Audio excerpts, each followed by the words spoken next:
এখন আমরা কি করব? মোহাম্মদ একটা আব্দুল্লাহর ছেলে মোহাম্মদ এসে আমাদের বাপদাদার ধর্ম ছেড়ে দিতে বলছে, নতুন ধর্ম গ্রহণ করতাম, সেটা বলে আমরা কি করব? আমরা সবাই রাত্রে গিয়ে ওর ঘরটা ঘেরাও করি। সবাই বলেন নাউযুবিল্লাহ। একজন বলে ওকে জেলখানা দাও, অন্যরা বলে জেলখানা দিলেও ভালো আচরণ দেখে সবাই ইসলাম ধর্ম গ্রহণ করবে। আরেকজন বলে আব্দুল্লাহ ছেলে মুহাম্মদকে বিদেশ পার করিয়ে দাও, ওদের সেখানে ওর কার্যকলাপ ভালো দেখে সবাই মুসলমান হয়ে যাবে। এরপরে এক শয়তান একজন ঢুকলো, শয়তানে বলল আপনারা সব বাদ দিয়ে আব্দুল্লাহ ছেলে মুহাম্মদকে দুনিয়া থেকে চিরই বিদায় করে দাও। সবাই বলুন নাউযুবিল্লাহ। দুনিয়া থেকে বিদায় দেওয়ার জন্য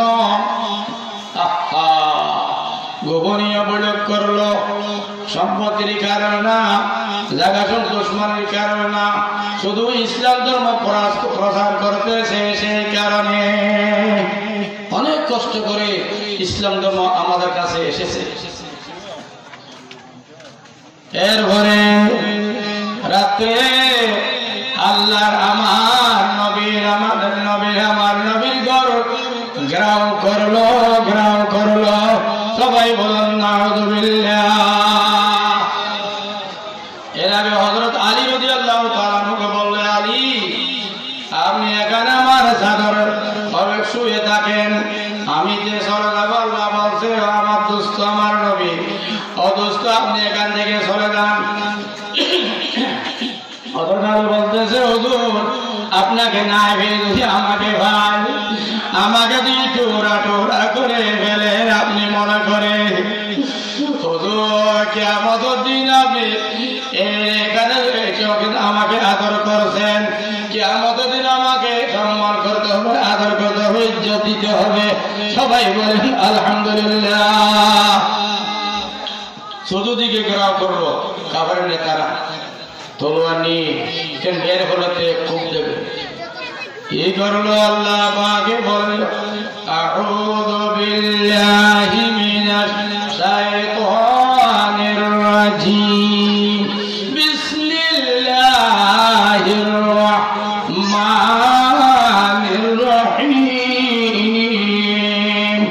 ওয়াজআলনা মিন বাইনি আইদিহিম সাদ্দান ওয়া মিন খালফিহিম সাদ্দান وأغشيناهم فهم لا يبصرون। সুবহানাল্লাহ। যে কোন সূরা আছে? সূরা ইয়াসিনের মধ্যে আছে। হে দোস্ত এই সূরাটা পড়ে এই মুষ্টি বাড়ি এখানে খুদে ছিঁড়ে দেন, ছোট দেন, যখন বাড়িয়ে এখানে খুদে যখন এরকম দোয়া বাড়লো ছাড়ে দিল।